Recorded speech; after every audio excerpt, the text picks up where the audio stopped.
What's going on, everybody? Good afternoon, early evening from East Quincy, California, out here in the pasture lands, industrial park area, storage unit area, recycling center, horses in the field, etc. This is a facility called Stonehenge, which is they do stone signs for like large industrial parks and recreational areas and such. Really pretty cool, and there's a whole studio inside a artisan crafts studio. Here with my friend Little Dove, and we just had a very interesting encounter with a gentleman, that property owner, a landed gentry, a surly old man, senile old man, who, how do you even put it? Like emotionally ruined our day. Yeah, definitely set us back. We were there to pick up months and months of garbage. It's just tossed into the shed, festering flies and mice and mold, and I think I got my penicillin shot just now, but just by breathing in the trash. I'm here to help Dove and be supportive, my old friend. Which I appreciate. Excellent. And her beautiful 1971 Mercedes. Which is for sale.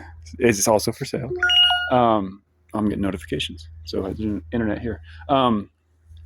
Very intense, and we're kind of reeling from this, and I just lit some sage to clean the backlog of the bad energy from this gentleman. Right, but that's what my housing is attached to, an abusive Yes, old man. yes, abusive old man. And I have to endure that. And you have for 8 years? Well, I had to leave because it got so bad. And they just come back to deal with it. Yes, and you're dealing with, and in the process of dealing with it, you notice things on the property that are totally out of whack because the IHSS workers who are paid $1,200 a month to take care of this gentleman, who's in a wheelchair and he's elderly. They're as elderly as he is. And they just kind of hang out and chat with him all day, right? Yeah, until I reported it. And so you now lodge. they cleaned the house. Now you lodge a complaint with the local director of IHSS. But me being back, he'll lose his hours. Yeah, that makes sense. Yeah, because I do the work, but I don't get paid. You have an apartment in the garage, above the garage. Yeah. And you asked me, since I've been helping you, you've let me stay in the middle room of the house, which you have rights to, protected legally, you have rights to the house. Yeah, he wants me to stay in that room in the house. But Understood. I don't want to stay in there. Understood. He's a lurker, creeper, stalker, obsessive, possessive, jealous, threatening. Well, I'll let you describe, because that was pretty good. That's pretty complete. Yeah, that's the impression I got, and I got lumped in with the guilty by association just out there. I've stayed in the room 2 nights, and he laid into me. For free. I left a backpack in the room or two, and right, I'm there helping just to clean trash that's been there for months and months and months. Looks like about 6 months. And we had borrowed a truck from this facility to take trash to the dump. And there you have it. He was bitching and moaning, complaining about paying for the dump run. He wouldn't pay to get rid of his trash. It's not your trash. It's not my trash. That it's his trash, his responsibility. He's getting free help from the county. Yes. They're not doing it. So why would he not pay for getting rid of the filth and rubbish? It boggles the mind. Well, your outer world is a representation of your inner truth and the things that you're going through. And so when you reach a certain age of senility and incompetence, and you're losing your virility, you're losing your youth, and you feel mortality, I'm sure that it's got to affect you in some way. And so that's very common these days, where the older people, and I've been dealing on my own end with this Debbie guy who just slashed my tires and bashed my windshield, and full-blown manic episode, etc., and is now coming after me again, accusing me of theft and all this bullshit. So it's just handle your shit, yo. Now handle it now when you have the energy, because it will it'll multiply exponentially over time, and you'll become an absolute menace to society in your older age. That's how it works. Yeah, detriment. A detriment. You're just in the way, and you're just you take an emotional toll on everyone. And don't be the person that when people leave your company, they have to light sage just to get rid of that attachments of whatever you're dealing with. It's like you're infested with bugs. Yeah, that's what it feels like. I think actually, literally, from my spiritual perspective, I actually believe there are actual bugs that attach to us, parasites, in a different dimension. That's another story. We won't get into that right now, but it does feel like that intuitively, and as empaths and as spiritually aware people, we can feel it. So, and it's not our fault. We do draw these things out as like a surgeon draws out the problem, or like someone going in to dig out cancer will find the problem.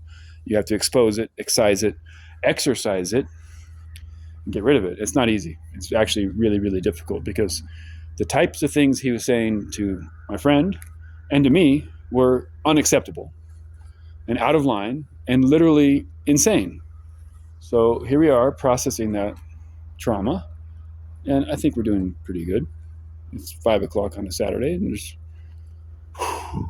we got the trash taken to the dump, paid for, done, and dusted. The truck is back here. We should rinse out the bed.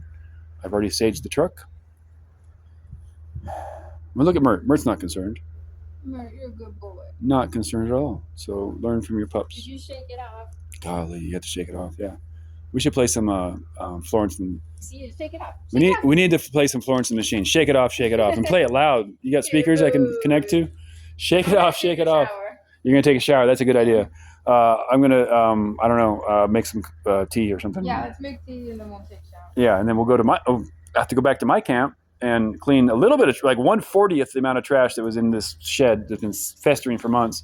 I have some remnants of what the bear did to my car, and a little bit of trash from my camp that will pick up and handle and take care of, etc.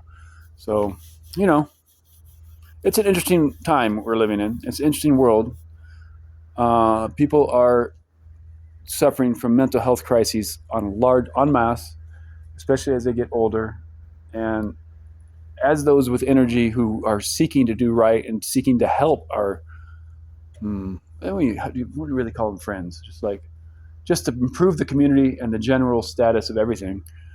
We put out this effort and we get hated for it, and that's really right. He should be in therapy.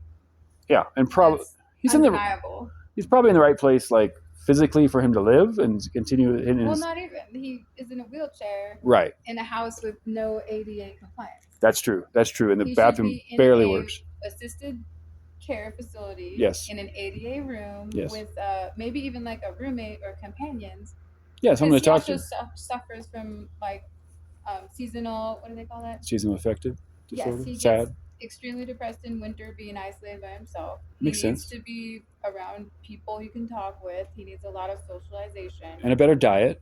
Yeah, and he's living in the worst possible situation and being defended to live that way, like by the state and by by the government programs, and then to try and lodge a complaint and try to rectify the situation, you then involve whole. That's the other thing. The IHSS workers said for us not to be on property as helpers. Yeah.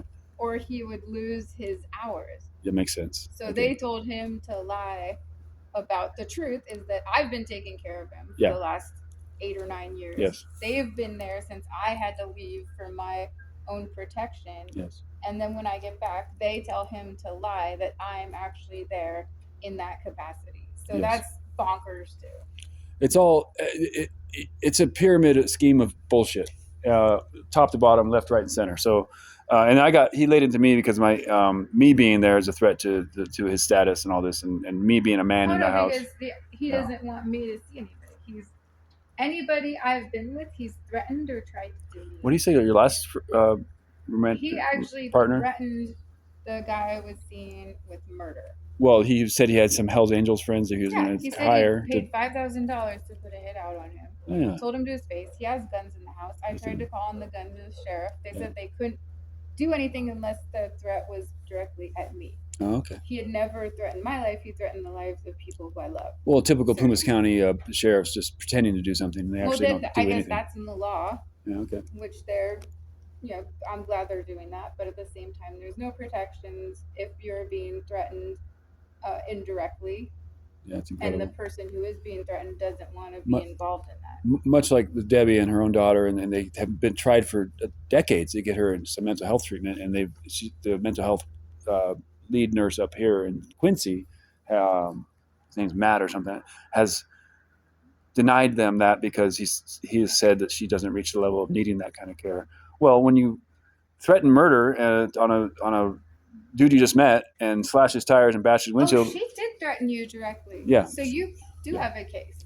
I don't have a yeah. case because he never came directly at me. He Yes. just abuses me um, with his presence and his words and his It behavior. was extremely toxic, But extremely he aggressive. wants to kill anybody that I'm interested in.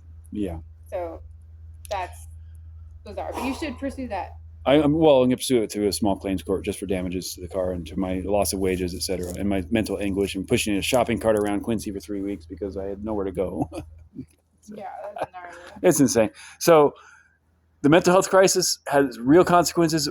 We're here to help. We're here. We have, we're well, what do you call it? Self-aware, conscious individuals with a heart for the world and for ourselves and for our communities. We want to make situations that work for everybody. Here's another example: $250,000 vehicle that the state of California doesn't want on the road. Here's just Yeah, it functions perfectly. yeah, because it's a wrong ear or something. They want to get It's out of the window of acceptance for emissions compliance. which is the par for the course for the government overreach and for government bureaucracy, red tape, and bullshit, which California is being strangled by. Thank you, powers that be, including Gavin, etc. Won't get into specifics politically, but that's just the situation as we see it.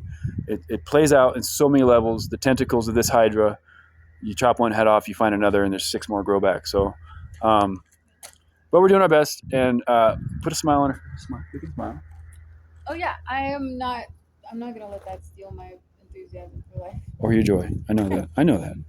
We know. Yeah, I know that. And neither will Mert. Mert's having a good time. He's very helpful. Yes, he is. Oh, look! He's gonna come say hello with his waggy tail and give me a kiss. I might give him some cheese. Oh, I love you. I love you. Life is beautiful. It's gonna get better. It's got it. We got to play these things out. We reach their logical conclusion. Certain situations can't be more untenable and be allowed to continue to exist by the universe itself. So there is an adjustment coming, and we're ready for it. I hope you are. We love you. God bless America. Over and out.